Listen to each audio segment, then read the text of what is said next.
Y en un nuevo episodio de Digestión, una entrevista que se viene reiterando porque siempre hay temas nuevos y cada vez se pone más interesante en base a los comentarios que se van acercando. Aprovechamos para saludar a Nacho, Cristian, Ricardo, otro oyente que quiere que hablemos de estos temas y va a tirar sugiriendo temas. Vamos a hablar con la licenciada Ivana Dépalo de los pecados imperdonables, llegado el momento de seleccionar, y acá hay que prepararse, tomar nota y sobre todo no flagelarse si uno ha cometido esos errores o los comete. Así que gracias, licenciada Ivana Dépalo, por esta entrevista con Digestión. Muchísimas gracias a vos, Roberto, por invitarme nuevamente. Y sí, no vamos a decir pecado porque tiene como una carga así muy negativa, Son tropiezos que tenemos todas las personas, pero que nos sirven para aprender y no volver a cometerlos. De hecho, los grandes aprendizajes que yo tengo en cuanto a la selección son por procesos de selección muy dolorosos que he vivido yo como postulante y dije, esto no tengo que hacer nunca. Pero bueno, eso sirve que suceda. Por ahí dicen que es más sabio aprender de escuchar a otros que de tropezar con la misma piedra. Pero bueno, para eso estamos. Vamos con la enumeración. ¿Cuál sería el primer error, para no poner la connotación de pecado, que alguien que va a contratar no debería cometer? Bien, nosotros estuvimos hablando en la otra oportunidad, en la otra nota, sobre justamente la atracción de los candidatos con un determinado perfil con la remuneración que ofrecíamos, ¿sí?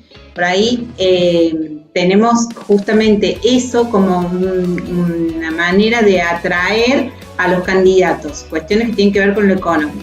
Por ahí, esa puede llegar a ser un error. ¿En qué sentido? Podemos cometer el error de decir una remuneración que después no estamos dispuestos a sostener por el simple hecho de atraer a alguien, porque queremos forzar a que tal o cual persona encaje en un determinado puesto, ¿sí? Supongamos, puedo pagar para ese puesto en mi empresa 1.200.000, por ponerle un número, ¿sí? El postulante que más se adecúa al puesto me está pidiendo 1.400.000. Y digo, bueno, voy a hacer el esfuerzo y lo voy a contratar. Y quizás para la economía de mi empresa, de mi negocio, no lo puedo sostener en el tiempo, ¿sí? Entonces eso es un error que a veces se comete simplemente por querer atraer o por querer retener a una persona, que a la larga, a la corta, empieza a traer problemas o conflictos porque se empieza a haber un malestar. ¿Se entiende esto? Porque te veo...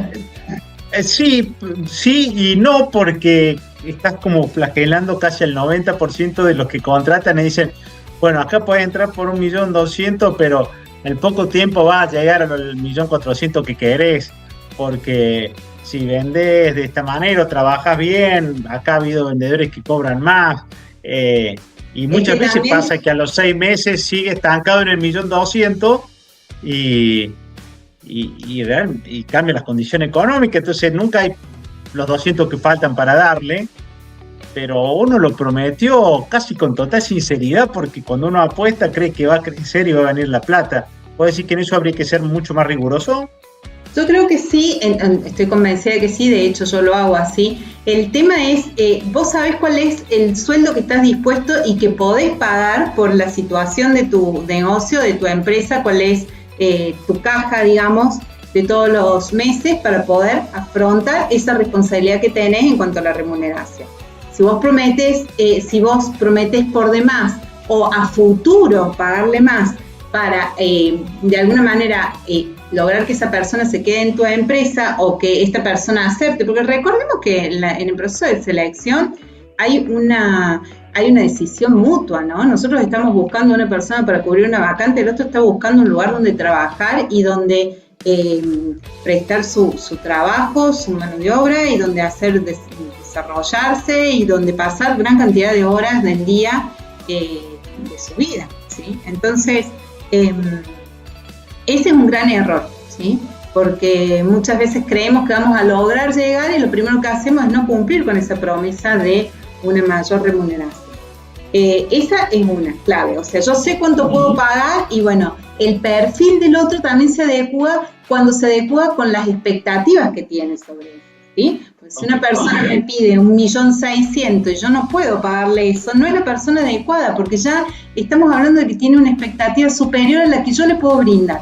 Y no solo en cuanto a remuneración, también puede tener la expectativa de que va a poder hacer carrera en mi organización y no sea así, porque no tengo posibilidad de, porque yo y 3 empleados, no hay posibilidad, o sea, es mi puesto el que sigue. Entonces, también tiene que ver con eso, no únicamente con la cuestión de dinero, de lo que va a cobrar de sueldo, sino con las posibilidades de desarrollarse profesionalmente y demás. Cuando prometemos ese tipo de cosas y después no las podemos cumplir, estamos rompiendo acuerdos, ¿sí?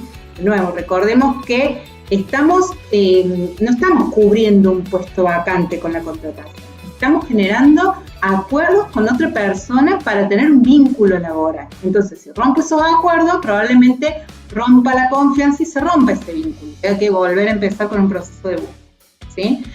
Ese es uno. El segundo error, imperdonable de todo seleccionador que busca agrandar su equipo. Bien, decir una modalidad de contratación y terminar ofreciendo otra. Supongamos, cuando vamos a empezar la búsqueda y estamos haciendo las entrevistas, obviamente estamos buscando personas, supongamos que quieren trabajar en relación de dependencia. Y a los días que está trabajando le cambio la modalidad de contratación. Supongamos, le digo, mira, nosotros vamos a contratarte con un monotributo, ¿sí? Probablemente hasta incluso como se lo presenten a la propuesta sea quizás hasta mejor, porque le pueden proponer varias cosas y beneficios asociados a esa modalidad de contratación, pero la otra persona tenía en su cabeza otra idea, ¿sí? Entonces, por más que le mejoremos esa oferta, lo que estamos rompiendo es ese vínculo de confianza. Todos estos ejemplos que estamos dando rompen ese contrato muy entre el empleado y el empleado. ¿Sí? Por eso es que hay que ser a ver, licenciada, no quiero que tengamos una entrevista en paz.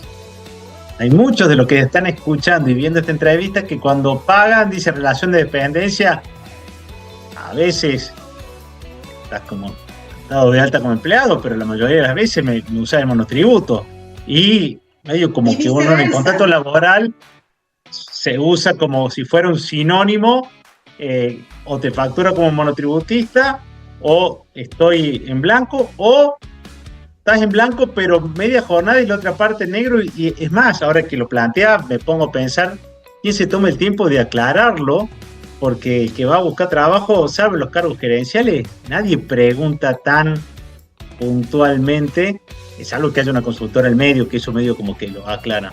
¿Eso suele ser un problema después en los acuerdos?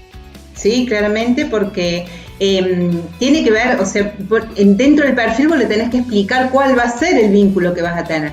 Esto también tiene un lado B, así como en la remuneración, cuando le prometemos a futuro o cuando le prometemos que puede hacer carrera dentro de la organización y no se puede cumplir porque no tengo espalda para cumplirlo, no tengo envergadura organizacional para dar esas oportunidades, acá sucede exactamente lo mismo. Y esto también tiene un lado B, porque también puede ser pasar al revés, ¿no? Que me llaman para hacer un servicio puntual como monotributista con un determinado horario y al cabo de un tiempo me dicen, mira, yo te necesito de manera exclusiva trabajando con nosotros en relación de dependencia y yo ya pierdo la posibilidad de hacer mis otros trabajos, la flexibilidad de mis horarios.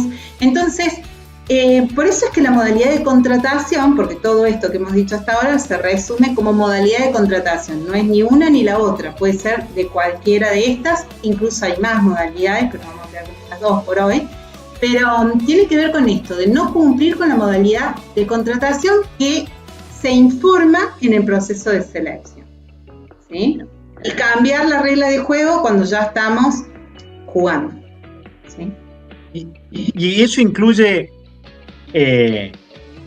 las tareas que yo tengo, porque en una pyme es como el dueño es todólogo y por ende si el cacique es todólogo, los indios por consiguiente encontrás esto que suele manifestarse con las nuevas generaciones, se quejan mucho, porque antes era común que nadie chistaba si de repente te tocaba agarrar el auto, ir a hacer un reparto, siendo que estabas haciendo solo atención al público y de repente te veías haciendo logística. Conozco muchos viajantes que cargan su auto porque los pedidos están demorando y hacen ellos parte de la logística. Eh, ¿Eso sigue dándose muy seguido y genera conflicto? Así es, viste, cuando las personas dicen, a mí no me contrataron para esto. Claro. Y bueno, claramente, a lo mejor la tarea que le estás dando es mejor, es más desafiante, pero desde mi punto de vista, pero no sabemos si el otro realmente quiere hacer esa tarea y él sabe que fue contratado para algo puntual y no tiene ganas de esos desafíos en este momento. Pero bueno, eso tiene que ver con que sí, que por ahí también hay veces que no tienen claro la persona que hace la búsqueda de cuáles son las tareas que va a desarrollar y te dicen, bueno, ya vimos, vamos viendo qué hacemos. Y después te podés encontrar con que la persona se vaya porque diga, no, yo esto no lo voy a hacer porque no era lo que yo pretendía hacer. En todos estos acuerdos, nosotros ahora estamos tomando 3 claramente ejemplos, que son la modalidad de contratación, que tiene que ver con la remuneración que decimos y las posibilidades de desarrollo de una persona, y esta otra que tiene que ver con las tareas, que básicamente tiene que ver con son acuerdos que se cumplen, no se cumplen, los voy a tener en cuenta, y está claro que debo tenerlo en claro al inicio porque eso va a ser un punto de conflicto a futuro. Todo lo que no se habla al inicio del vínculo después puede generar algún tipo de problema que puede llegar a tener solución o no, que puede terminar con que la persona se vaya o que yo la termine despidiendo porque no me gusta la manera en cómo está trabajando, pero no tenía en claro antes qué era lo que tenía que hacer.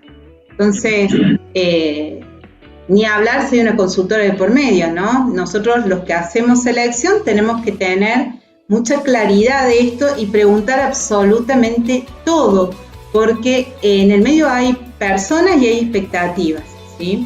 A mí me pasó hace muchos años, 20 y pico de años atrás, en un proceso de selección que llegué al final del proceso, ya había quedado seleccionada en la terna, ya que es la última que va con el gerente de la empresa, y había pasado con una consultora todo el proceso de selección, hasta entrevistas psicológicas, estudios médicos, todo, ya quedaba como perfilada.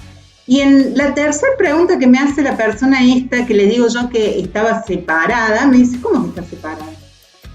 Sí, le digo, yo estoy separada. Ah, no, dice, nosotros no contratamos gente que es divorciada o separada. Y yo me quedé helada, porque aparte de que obviamente que no era algo por lo que yo decía, soy felizmente divorciada, sino que era algo que me pesaba a mí en mi vida personal.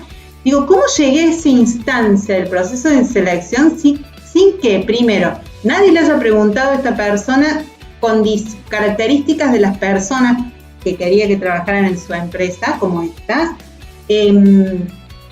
Y pasé por un montón de instancias y nadie nunca preguntó esto, que era clave.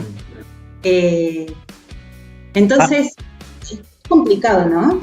Sí, porque probablemente es como el denominador común estas cuestiones que planteaste como los 3 errores de no dejar las condiciones de contratación claras, si voy a estar en blanco, monotributo, y uno se va enterando en las liquidaciones de sueldo cómo me iban a pagar, las condiciones, las tareas, los horarios, como que bueno, decir, no me contrataron para esto, es directamente, casi te dicen, si tenés dignidad, échate solo, porque acá nadie dice eso, ni el dueño, y hoy es un ruido que uno tiene que escuchar y hacerse cargo de que tiene que ver con este error. Y este que hablabas de la remuneración, y cómo va a crecer mi remuneración, y lo tomamos como este tercer error.